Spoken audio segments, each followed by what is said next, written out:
Astaghfirullah. Itulah Rabbal baraya. Astaghfirullah minal khataya. Tapi jangan kau harapkan ampunan dari Allah sebelum engkau mengampuni saudara. Jangan kau harapkan maaf dari Allah sebelum engkau memaafkan saudaramu. Kenapa? Irhamu man fil ardi warhamhum man fis sama. Kasih menasihati dulu kamu yang di bumi, sayang menyayangi dulu kamu yang ada di bumi, cinta mencintai dulu kamu yang ada di bumi. Baru yang di langit akan mencintai, akan mengasihi, akan menyayangi kamu.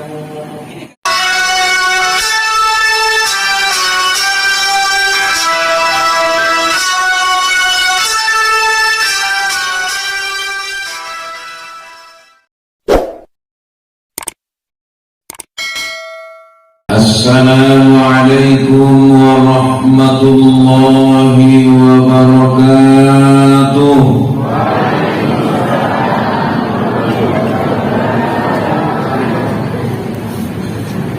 Alhamdulillahi rabbil alamin. Alladhi an ashkura ni'mataka alladhi an'amta alaina وعلى والدينا وأن أعمالنا صالحا ترضاه وأدخلنا برحمتك في عبادك الصالحين. اللهم صل وسلم وبارك على محمد وعلى آله وأصحابه وذريته ومن تبعهم بإحسان إلى يوم الدين. أما بعد.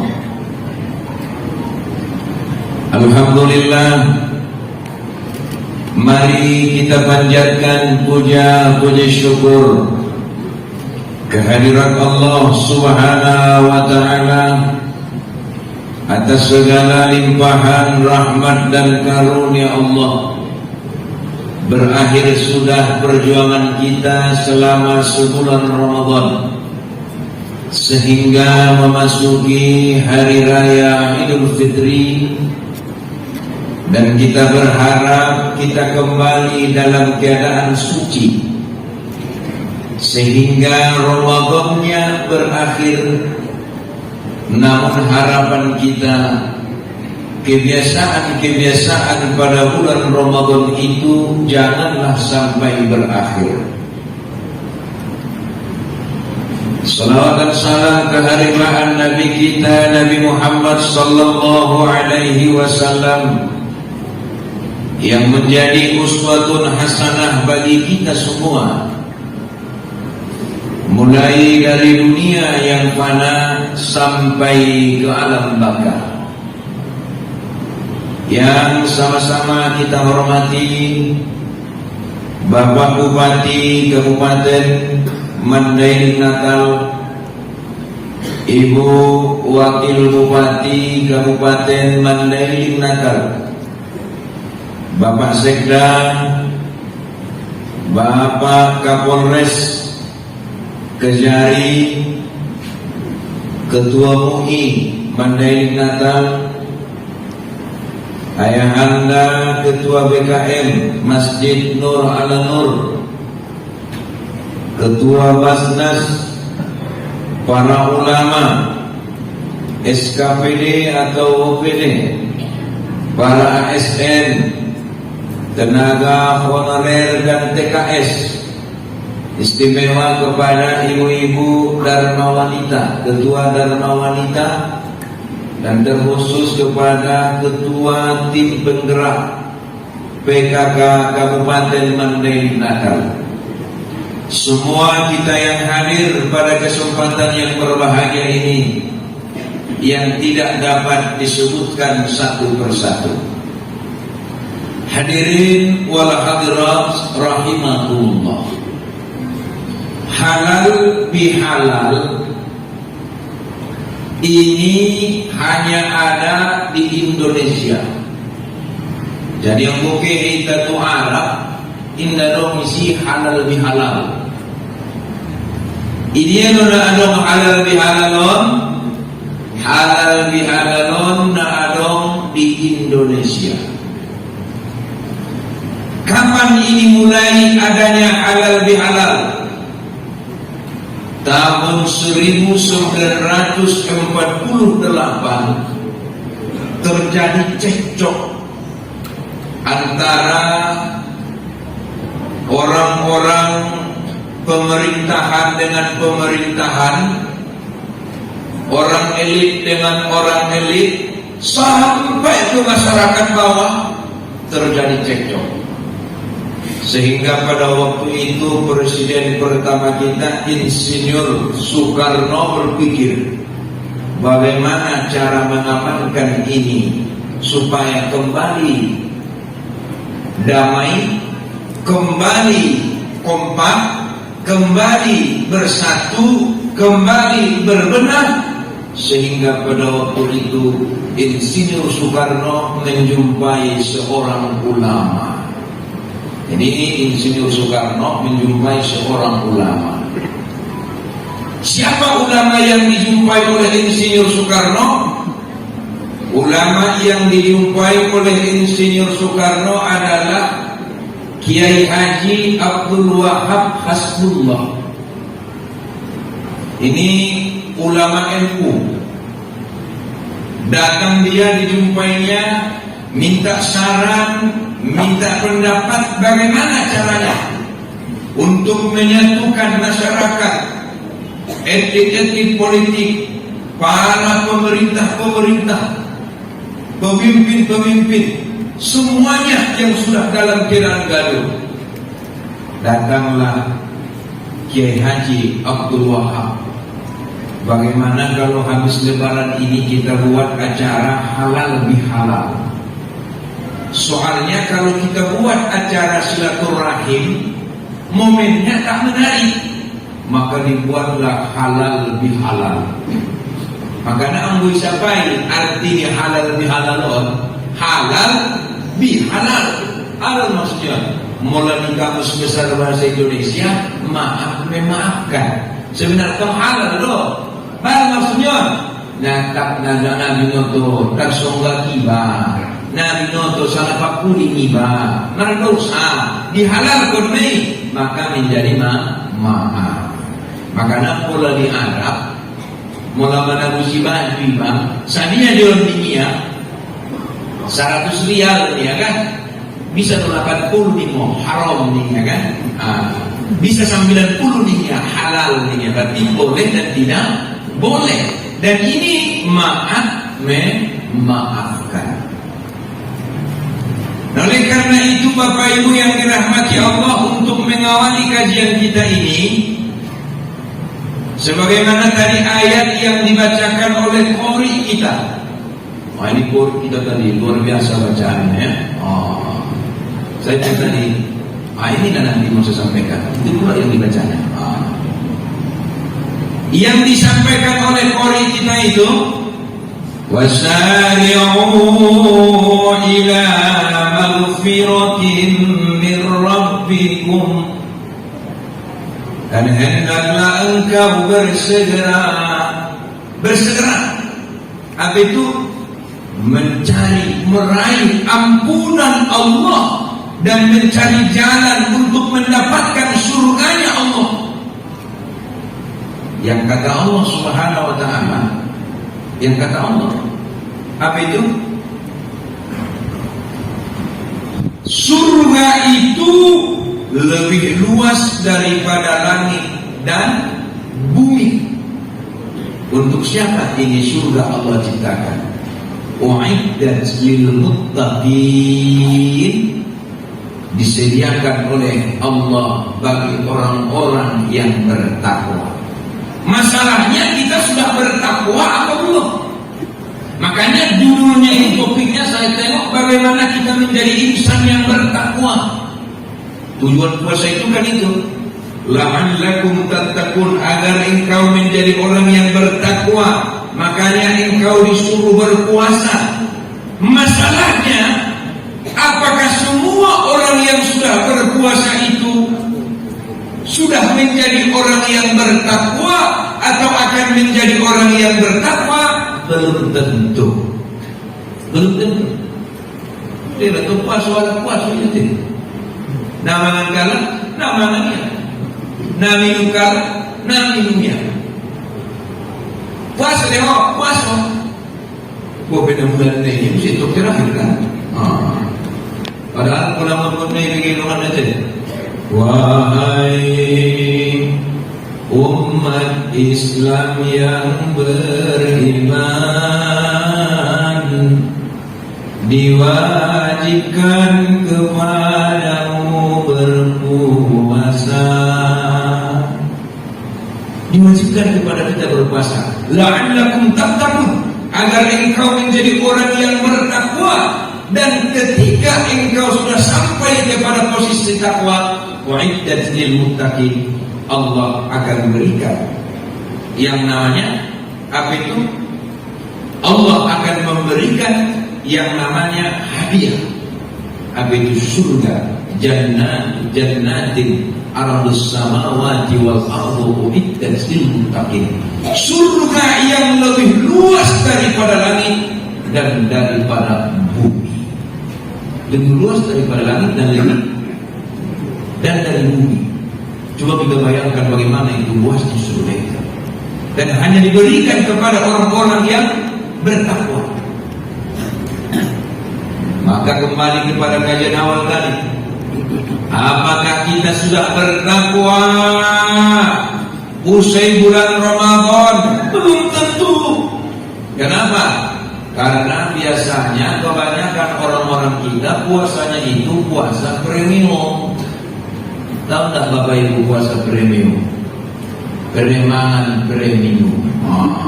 Itu dunia. Harusnya puasa kita itu bukan puasa premium, tapi puasa pertama. Apa itu puasa pertama? Perbaiki ketakwaan yang maksimal. Ini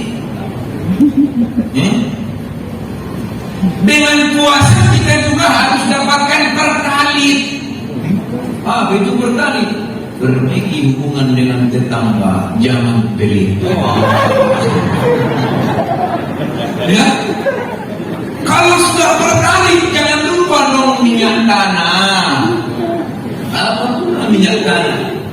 Menyimak Al-Quran, tahan amarah. Itu pula. Kalau sudah demikian, masuklah kita kepada ayat berikutnya. Siapa itu orang yang bertakwa yang dibacakan oleh qori kita tadi? Orang bertakwa itu siapa? Supaya nanti kita dapatkan surganya Allah itu. Siapa? Alladzina yunfikuna fis syarra'i wad-dharra wal kadhibina al-ghayz wal 'afina 'anil nas wallahu yuhibbul muhsinin. Ini dulu.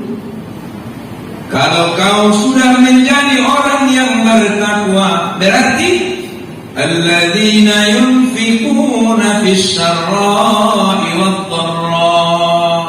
Kau adalah orang yang hobi bersedekah, orang yang hobi berinfak, baik dalam keadaan susah maupun dalam keadaan senang. Ada orang kan kalau dia lagi senang-senangnya suka sedekah.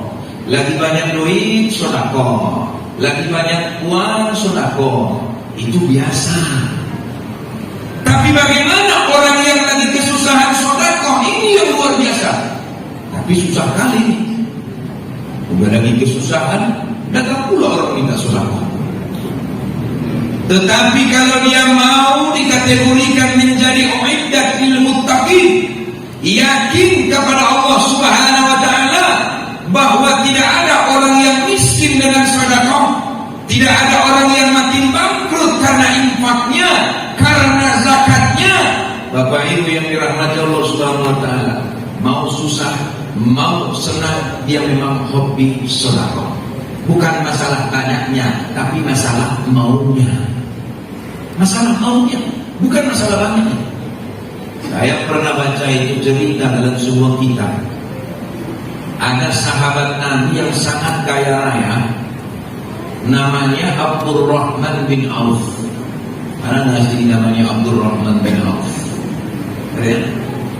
Ini sahabat Nabi yang sangat kaya raya, sehingga orang yang berani menanya putri Nabi yang sangat cantik jelita hanya Abdurrahman bin Auf. Kan ada itu putri Nabi, namanya Aisyah, Fatimah, namanya Fatimah. Tak ada orang yang berani nanya. Kenapa? Fatimah itu kan orangnya cantik, anaknya Rasulullah, luar biasa. Sampai-sampai orang bilang Fatimah an-Namirah, Fatimah itu bibirnya kemerah-merahan tanpa listrik. Bapak Ibu, kalau ibu kan merah bibirnya karena listrik kan. Kalau nggak pakai listrik belum. Kalau Fatimah memang bibirnya kemerah-merahan, sehingga orang-orang kalau lewat mana, ya Zahra, oh ya Zahra, ya Zahra, oh ya Zahra, ya Zahra, oh ya Zahra. Orang-orang menyebutnya bunga. Coba bayangkan ibu. Orang-orang menyebutnya bunga karena cantiknya. Putri Rasulullah pula. Siapa yang berani melamarnya? Abdurrahman bin Auf. Apa yang dibawa Abdurrahman bin Auf pelamar? Karena kayanya Abdurrahman bin Auf dibawa 40 unta, 40 domba, 40 sapi, lengkap dengan perhiasannya, lengkap dengan tunggangannya. Oh, berangkat ke rumah Nabi. Oh, assalamualaikum ya Rasulullah. Waalaikumsalam warahmatullah. Saya datang ke sini bersama gilingan harta bendaku, ingin melamar putrimu Fatimah. Ya Abdurrahman bin Auf, bawa pulang hartamu. Bawa pulang hartamu. Abdurrahman bin Auf ditolak. Ada nggak ibu-ibu? Ada nggak ibu-ibu yang dilamar dulu pakai begitu? 40 unta, 40 kambing, 40 sapi. Ada nggak itu? Nggak ada ya? Mana ada? Yang ada Siti Nurbaya. Yang ada Siti Nurbaya, yang ada. Kan begitu.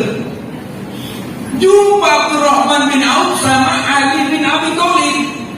Ali, apa? Coba bayangkan, ditolak aku sama Rasulullah, ditolak sama Fatimah. Padahal ku bawa itu kambing, ku bawa itu unta, ku bawa itu sapi 40 ekor. Coba bayangkan berapa miliar dia bawa itu. Ditolak.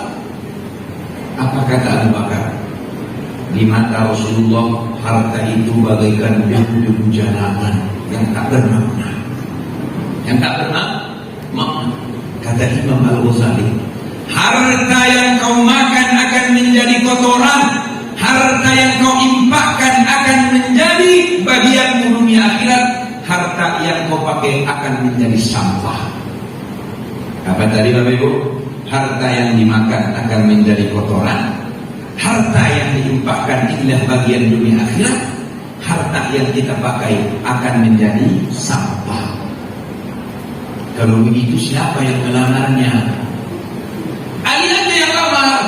Bukan Ali Nabi ya, Ali bin Abi Thalib gitu ya. Ali bin Abi Thalib. Ali aja yang lamar. Apa kata Ali bin Abi Thalib? Ali ini sahabat Nabi yang paling miskin Bapak Ibu. Dia paling miskin. Apa kerjanya? Buruh harian. Nah kan syukur Bapak Ibu kalau masih TKS, kalau masih honorer, syukurlah. Kenapa? Ali bin Abi Thalib itu buruh harian. Dipanggil mencangkul, cangkul. Dipanggil mendoros, dodos. Dipanggil menajak, najak. Bio marlabo, marlabo. Sekarang apa mungkin aku diterima oleh Rasulullah? Adalah kau tanya. Saya yang kaya tidak diterima. Coba aja. Datang si Ali. Assalamualaikum ya Rasulullah. Duduk. Kenapa kau Ali? Ali, kata Rasulullah, belum lagi disebutnya apa maksud dan niatnya. Apa kata Rasulullah? Marhaban ya Ali. Marhaban ya Ali. Ulang Ali bin Abi Thalib, bagaimana Ali? Kata Rasulullah marhaban, tapi saya nggak tahu marhaban itu apa. Kan gitu. Kita juga kan seperti itu. Marhaban ya syahrul Ramadan. Tak tahu dia apa marhaban. Dan gitu. Jadi marhaban itu rohibah, lapang dada menerima kedatangannya, maka diterima. Ya Allah ya Karim. Ali, apa maharnya? Apa maharnya? Apa kata Ali bin Abi Thalib? Ya Rasulullah, saya hanya punya 3 harta. Cuma 3 hartanya. Apa itu hartamu? Kuda perang, rompi perang, pedang perang. Cuma itu. Kuda perang, rompi perang, pedang perang. Kata Rasulullah, kau juallah itu rompi perang, karena kita tak berharap perang lagi. Kita tak berharap perang lagi. Kau jual itu rompi perang. Terus kenapa harus rompi perang? Kenapa bukan kuda? Kuda mungkin kalau kau sudah nikah, ibarat sekarang kan kalau tidak punya kendaraan, bisa kita jadikan dalam usaha, dalam usaha. Kenapa bukan pedang? Pedangmu ini akan menjadi lambang kekuatan Islam. Makanya kekuasaan itu perlu untuk kita, orang-orang yang beriman, orang-orang yang beragama Islam. Ya, makanya kekuasaan itu perlu untuk kita, orang-orang yang beriman. Perlu. Kenapa? Dengan kekuasaan kita bisa menegakkan amar ma'ruf nahi munkar. Jadi itu kita bisa menegakkan. Ya. Bapak Ibu hadirin yang dirahmati Allah. Lalu kita lanjut Abdurrahman bin Auf ini. Suatu hari, ini kan Abdurrahman bin Auf ditanyakan karena kaya tentang masalah zakat infak sedekah ini. Ya. Datang Rasulullah, Abdurrahman bin Auf, ya Rasul, di sini kan aku, Abu Bakar, Umar, Ali, kamu Abdurrahman bin Auf. Ya Rasul, kenapa ya Rasul? Nanti yang terakhir masuk surga kamu dah, kata Rasulullah. Nanti yang terakhir masuk surga Abdurrahman bin Auf. Merah muka Abdurrahman bin Auf. Apa ini? Putri dilamar gak dikasih, terakhir pula masuk surga. Apa ini? Dikejar Rasulullah. Dikejar Rasulullah. Ya Rasulullah, apa yang menyebabkan aku terakhir masuk surga? Kata Rasulullah SAW, karena di antara yang hadir di sini, engkaulah yang paling kaya, wahai Abdurrahman bin Auf. Jadi orang yang paling kaya terakhir masuk surga. Gawat.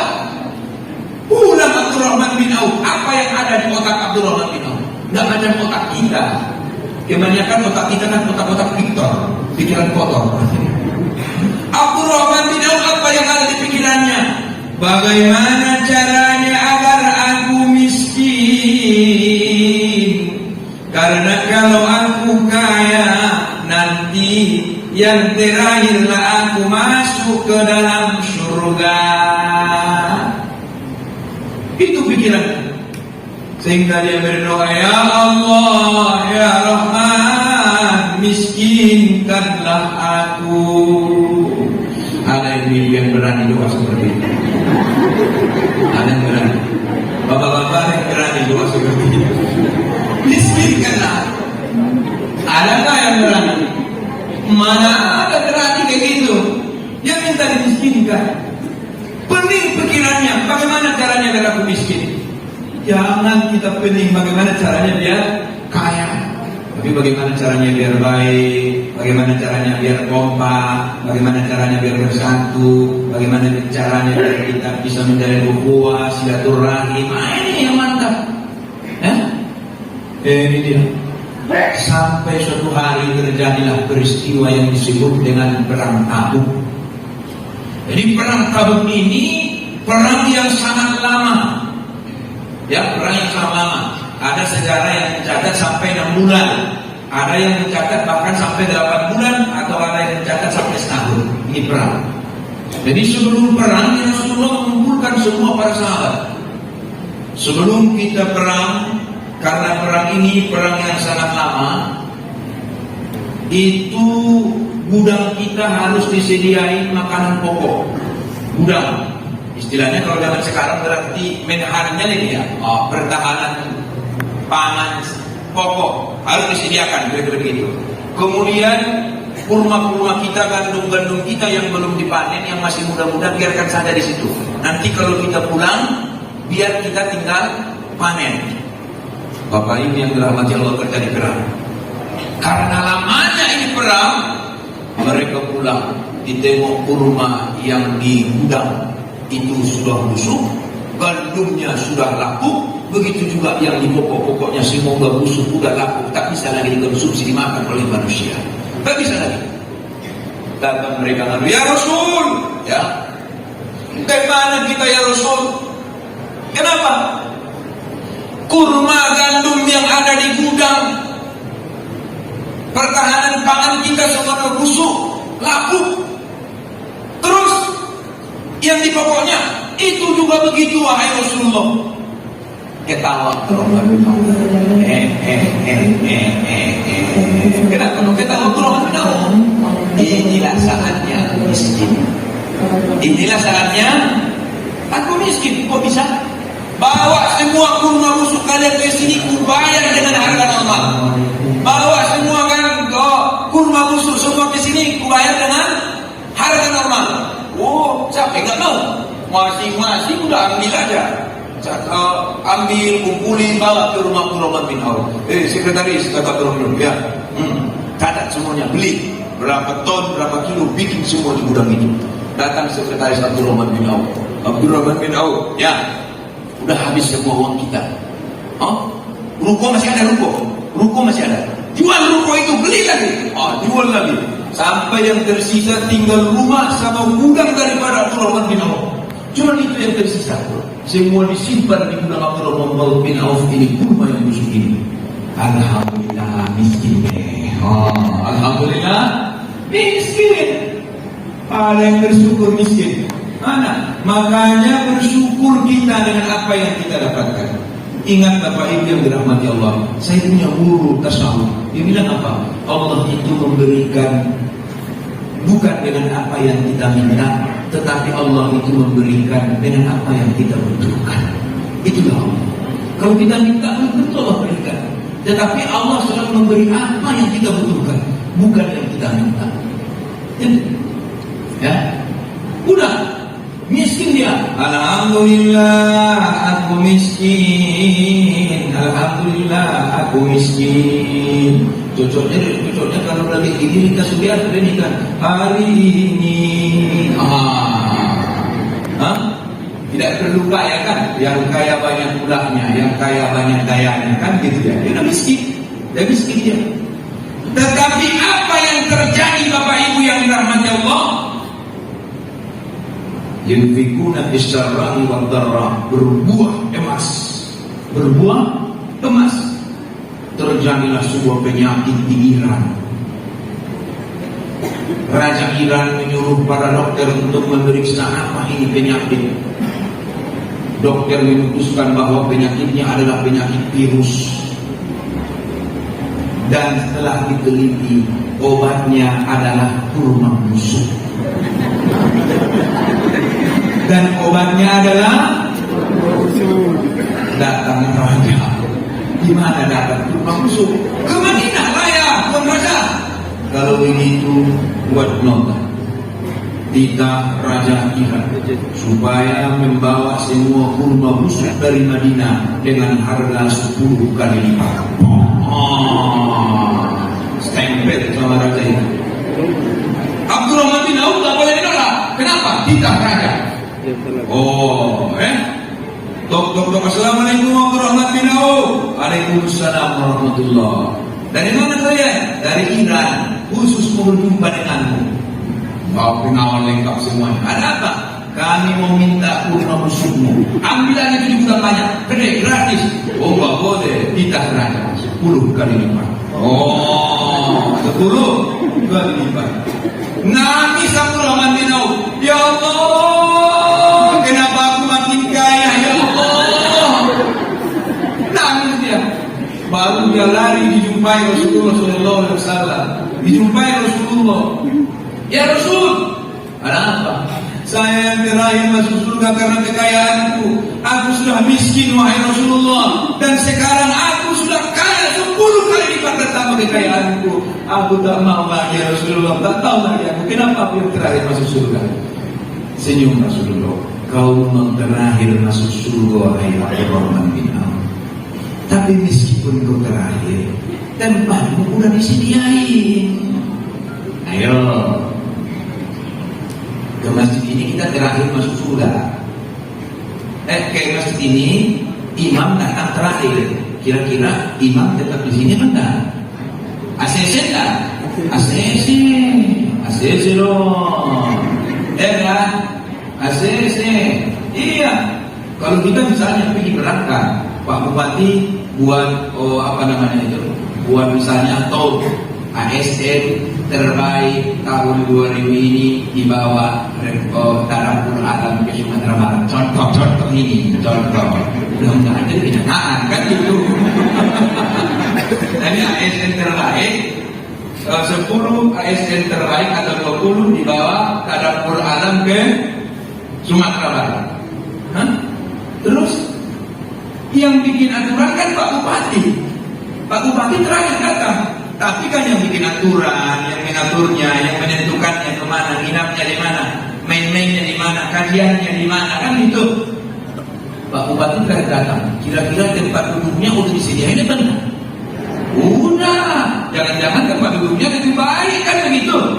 Ya Abdurrahman bin Auf meskipun dia terakhir masuk surga karena dia sahabat Nabi yang kaya raya, yang banyak berinfak, yang banyak bersedekah, yang banyak berzakat, dia terakhir masuk surga. Tapi ingat, tempat duduknya lebih istimewa daripada orang yang pertama masuk surga.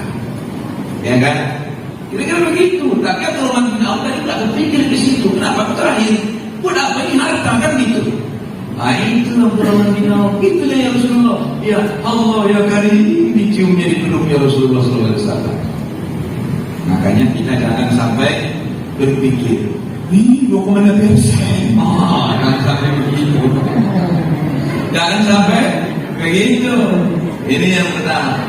Jadi ciri orang yang bertakwa itu tadi, alladzina yunfikuna bisyarra'i wad-dharra.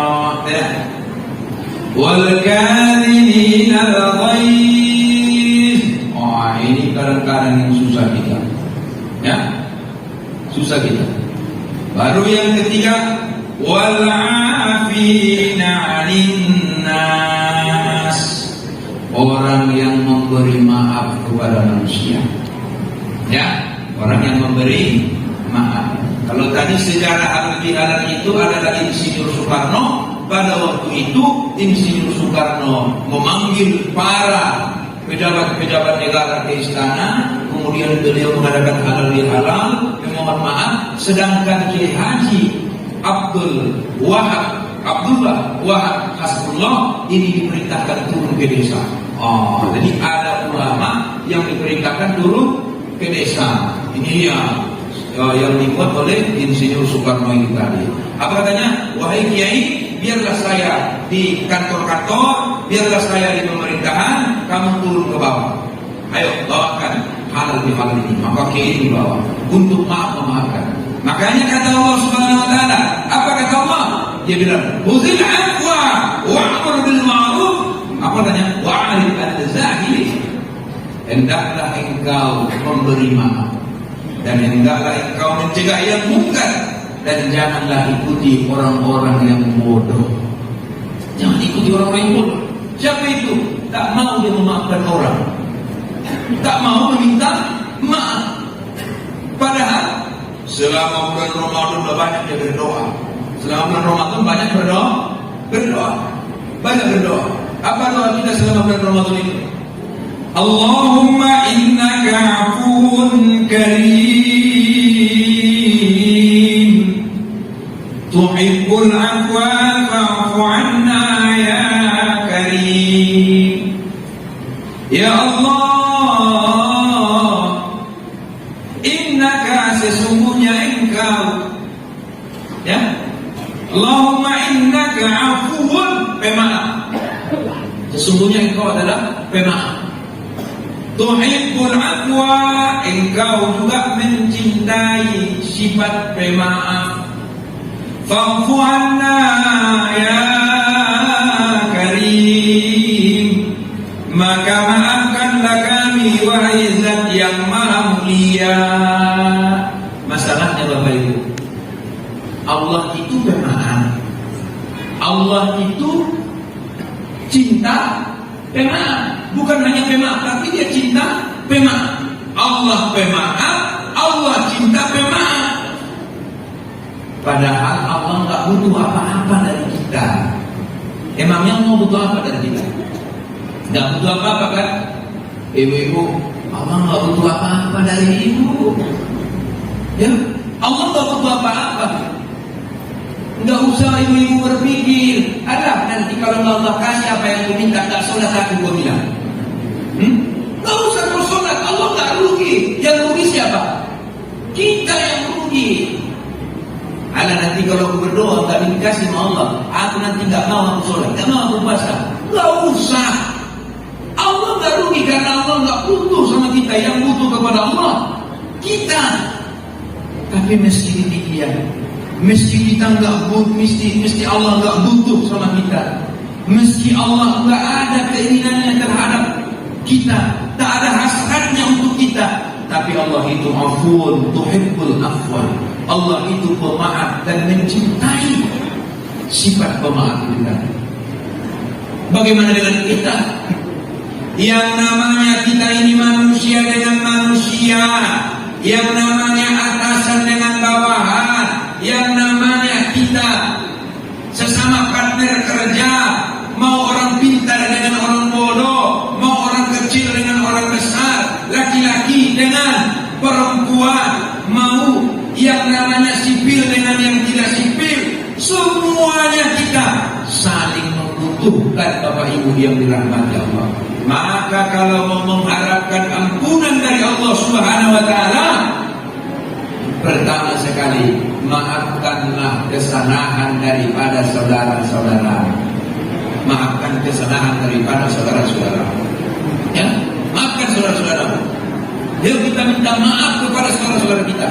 Minta maaf kepada tetangga, minta maaf kepada teman sekampung kita.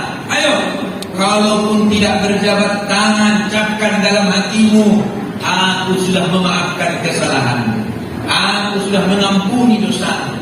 Ya, aku sudah mengampuni dosamu. Makanya ayat itu dilanjutkan.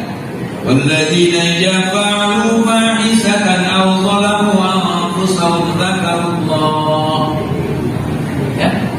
Kalau kau berbuat kesalahan, kalau kau berbuat dosa, kalau kau menganiaya dirimu sendiri, zakarullah, maka ingatlah Allah. Ingat Allah. Kalau ibu-ibu BKMT kalau sudah ingat Allah, berarti zikir. Astaghfirullah. Itu kan Rabbal waraya astaghfirullah minal khataya.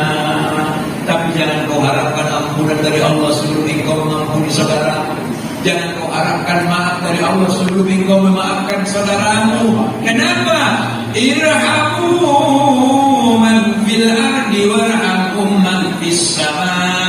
Kasih menasihati dulu kamu yang di bumi, sayang menyayangi dulu kamu yang ada di bumi, cinta mencintai dulu kamu yang ada di bumi. Baru yang di langit akan mencintai, akan mengasihi, akan menyayangi kamu.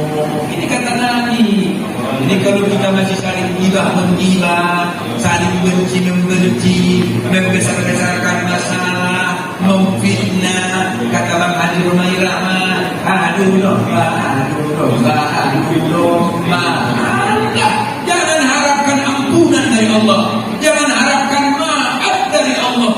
Coba kau bayangkan itu. Kalau kau dengar dari Bang Haji, kau bayangkan domba aja katanya nggak boleh diadu, apalagi manusia. Adu di domba, katanya kan nggak boleh. Apalagi yang namanya manusia. Yang ada bagaimana? Kita kita harus laksana pepatah orang dahulu kala.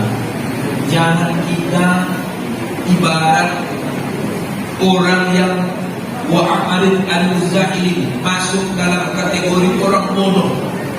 Siapa itu kategori orang bodoh? Pertama, sudah tahu dia salah, tidak mau minta maaf.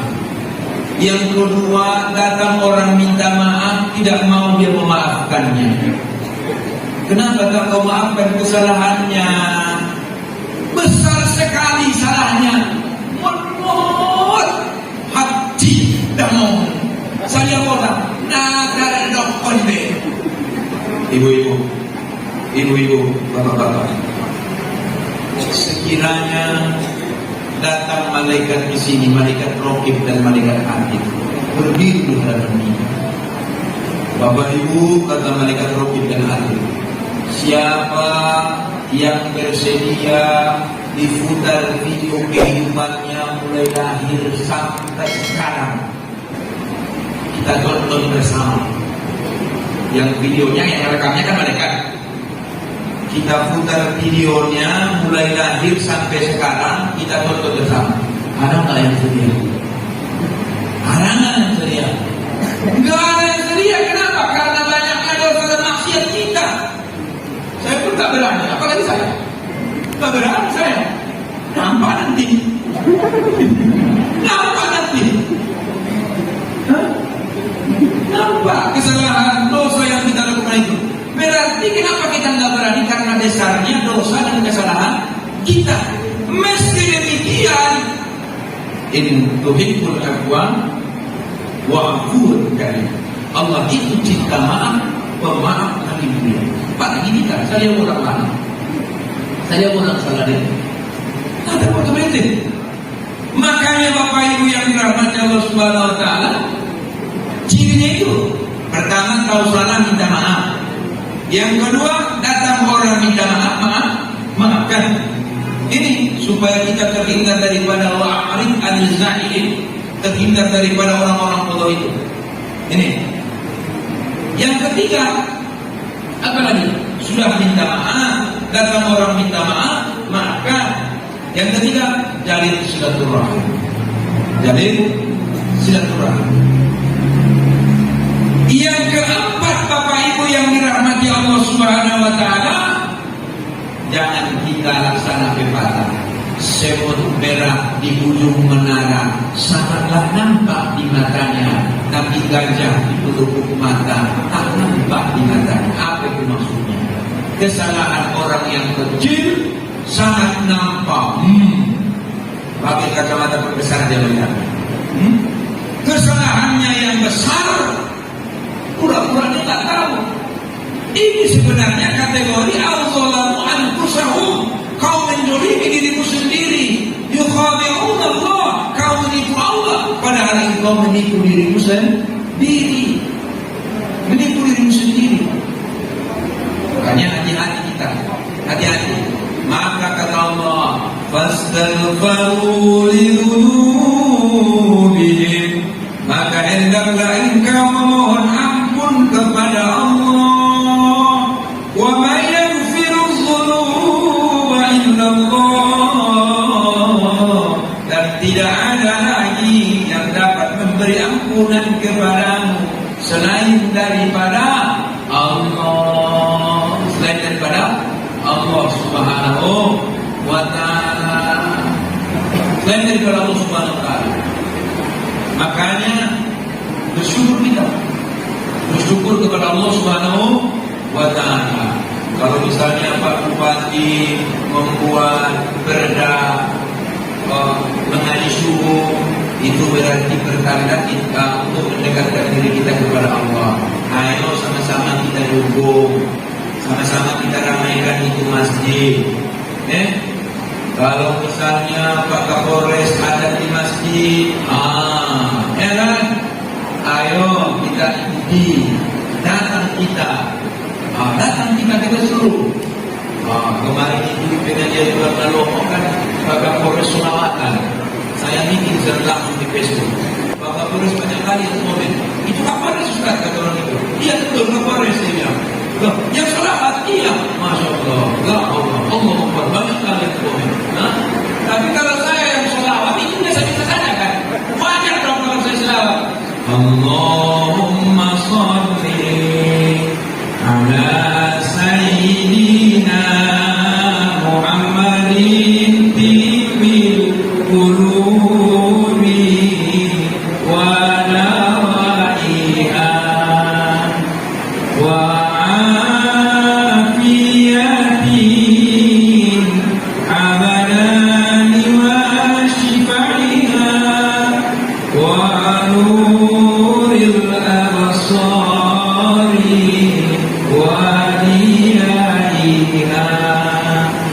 ala alihi wa sahbihi wa sallim. Ini apa wajar? Kenapa?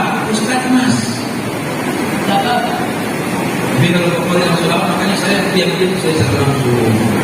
Kalau sekarang saya tahu kita ini lima ini. Tapi saya yakin kalau yang namanya kebaikan kau sebarkan, pasti itu akan bernilai ibadah. Tapi Bapak Ibu jangan coba sebarkan fitnah, keburukan, karena itu akan menjadi dosa. Bukan hanya di dunia, tetapi sampai akhirat nanti akan kau bertanggung jawabkan. Makanya Allah yuhibbul muhsinin, dan Allah itu mencintai orang-orang yang baik. Jadilah kita orang yang baik. Bagaimana orang yang baik? Orang yang baik melihat kesalahan dengan baik, melihat kebenaran dengan baik. Bagaimana melihat kebenaran dengan baik?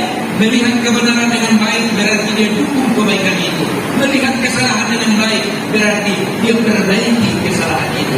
Inilah sebenarnya yang harus kita jadikan pegangan untuk menjadikan kita kokoh, bersatu, saling mencintai, saling menyayangi, halal bihalal, saling maafkan dalam momen-momen seperti ini. Ya, melihat kesalahan dengan baik, melihat kebenaran dengan baik. Wallahu yuhibbul muhsinin. Allah itu mencintai orang-orang yang baik. Maka lihatlah kebenaran dengan baik, caranya lihat, dukung. Lihatlah kesalahan dengan baik, caranya lihat, perbaiki. Bukan begitu caranya, tapi lihatlah dengan baik. Bapak Ibu hadirin hadirat yang dirahmati Allah Subhanahu wa taala. Sebenarnya kalau saya sih masih banyak yang ingin saya sampaikan. Cuma saya lihat bapak-bapak, ibu-ibu, apalagi kaum ibunya masih ada kue hari rayanya dulu manisnya di rumah, dan dia bukan mereka makan gitu. Takut saya nanti kepanjangan ceramah yang pikirannya kelewatan. Jadi saya mohon maaf juga lahir dan batin, karena saya juga bisa dikategorikan seringlah ceramah di Mandailing kali ini. Betul kata Pak Bupati, di Masjid Sipulu-Pulu itu kata Pak Bupati ramai. Saya pun Islamika di situ Pak Bupati, ramai sekali. Waktu saya ceramah di masjid itu, kalau nggak salah nama masjidnya Masjid Ismailia, kalau nggak salah. Yang uniknya di situ ketika saya ceramah, sebelah sini emak-emak semua, di belakang semua bapak-bapak. Di tengah-tengah siapa Bapak Ibu? Di tengah-tengah Naposo Naulipulung. Oh, itu waktu saya ceramah. Di tengah-tengah Naposo Naulipulung semua, emak-emak di sini, bapak-bapak di sana. Naposo Naulipulung pun semangat mendengarkan ceramahnya. Kenapa? Tak berani dia bercanda. Kok bilangnya baru pulang dia? Saya dulu pulang dia dulu. Dia berani dia. Berdorak di detik itu pulang itu. Tapi berdorak ketika waktunya menurun yang saya. Oleh karena itu, mari kita saling memaafkan, perbaiki masalah yang kecil kita hilangkan, masalah yang besar kita kecilkan. InsyaAllah kita adalah orang yang bersaudara dunia dan akhirat. Amin, amin ya rabbal alamin. Wassalamualaikum warahmatullahi wabarakatuh.